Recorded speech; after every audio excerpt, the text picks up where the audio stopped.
Alright, well, we're back to another video, and this one's a repair video for a change, an electronic one. Now, this is a dirty looking wireless keyboard out of my apprentice's setup. She rage quit Roblox last night after we suggested that maybe she was a little bit too engrossed in it.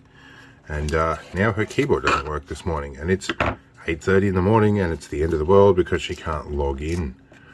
So I noticed there's a rattle in here.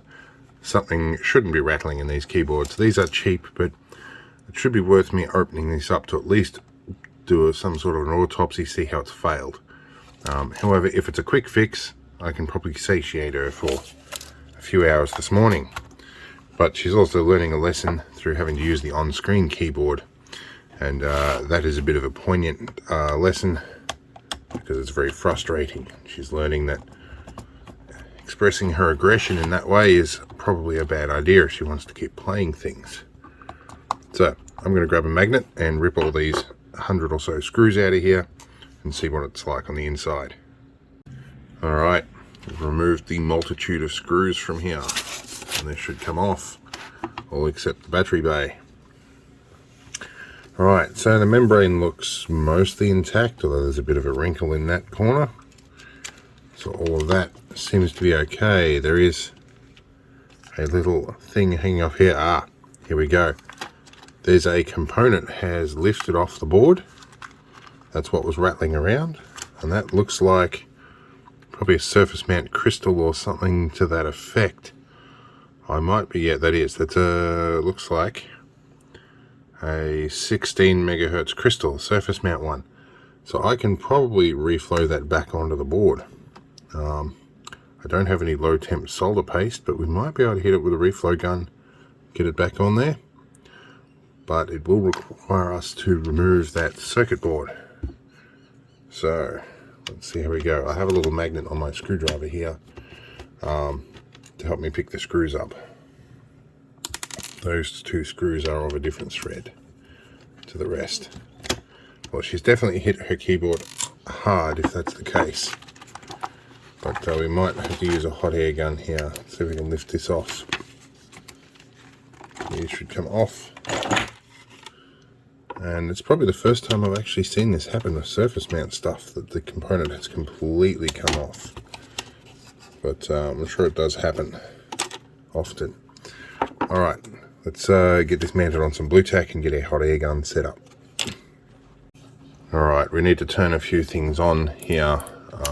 And we need to turn on our rework station, which is here, and we're going to need our rework is on. Okay, we're going to go back down over here, and we might choose a zoom lens for this job. And let's see here, I'm going to take a little bit of flux here, or flux paste. If I can get it out of this thing, it's a bit gelled up in here. Let's dab a little bit of that on here. Should hopefully help the bond. And we'll try and heat it up using the existing solder. I really do need to get some solder paste at some point. I need some tweezers, of which my good set has gone MIA. So I'm going to use another pair of these guys. Where are we? We are hiding away. This is something that is challenging first thing in the morning. Alright, so it looks like they might have had this problem in the past, in that there is a little bit of resin on the side of this, presumably to hold it down. Alright, I'm going to position that there. We're going to get a hot air gun. And we're at about 380 degrees, which is what I was using to get components off the board with the Nintendo 64. They're floating around, and I think we'll just see if, I think that might have bonded on there. We'll find out in a minute. Let's see if this is bonded on. Well, it feels like it's on fairly sturdy. That might have been all we needed. Alright, let's put it back together and see if it works. Okay, now I need to put this back on the pegs. Okay, we need our keyboard membrane to lay over here. This is probably a good opportunity to fully clean this keyboard out actually. Before I reassemble this, I might take this keyboard top and put it in the sink and give it a good rinse. One moment. Alright, we're back after the top half of the keyboard's had a dip in some dishwashing detergent and water in the sink. There's a little bit of moisture hanging around in here, but generally that doesn't affect keyboards all that much with the way they're designed. Fun fact, the keyboard is going to be the dirtiest thing in your entire house. And partly because people either don't know how or don't think you can clean them. And people are acutely aware of how toilet seats work. And they get cleaned often as a result. But keyboards, they get overlooked a lot. If you're going to get crook in a house, if you're going to catch COVID from somebody else in the household that has COVID, it's going to be through your keyboard or your mouse. I do clean mine quite regularly, and that's partly because of that knowledge and partly because I did a lot of house calls doing computer repairs, and you clean it first before you start. That's how you don't get crook doing that job. Alright, so that is pretty much where it should be. I think I've got everything aligned. We'll reassemble and see if we have a functioning keyboard. In fact, at this point I can probably test it without putting all the screws in. As long as I can get it loosely aligned, we'll whack a couple of batteries in here and we'll see if we can get some life out of it. That timing crystal, basically what that does is it counts your clock cycles. So if you push a key on here without a crystal, it's going to be waiting for the next cycle to happen. And if there's never a cycle that happens, the command will never go through. I think I have already this in here. Aha. Okay, so let's go up to the keyboard here. If I push the Windows key, it responds now.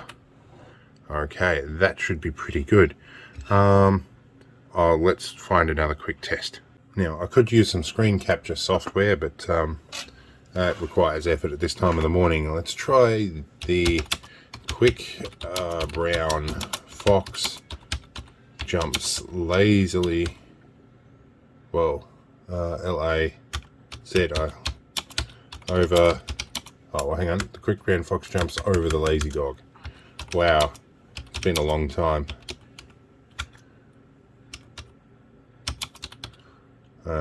Yep, this keyboard's really short. So Q didn't work. Just so you know, this phrase uses every character. And it looks like it might be a little bit wet because I'm getting hyphens coming up occasionally. But that also is the layout of the keyboard. I keep tripping over keys. So arrow keys are the things she's going to use the most. They appear to be working, although I get a hyphen occasionally. And that could be because the membrane pad's a little bit wet. But that's okay. It's going to certainly work better than it was. If it's a little bit dicky, I don't mind, because my apprentice has got to live with the fact that her actions have consequences. Anyway, I'm going to take the top half of this keyboard out and blow it out with the air compressor, get the rest of the water out, put the screws in, and we'll give it back to her.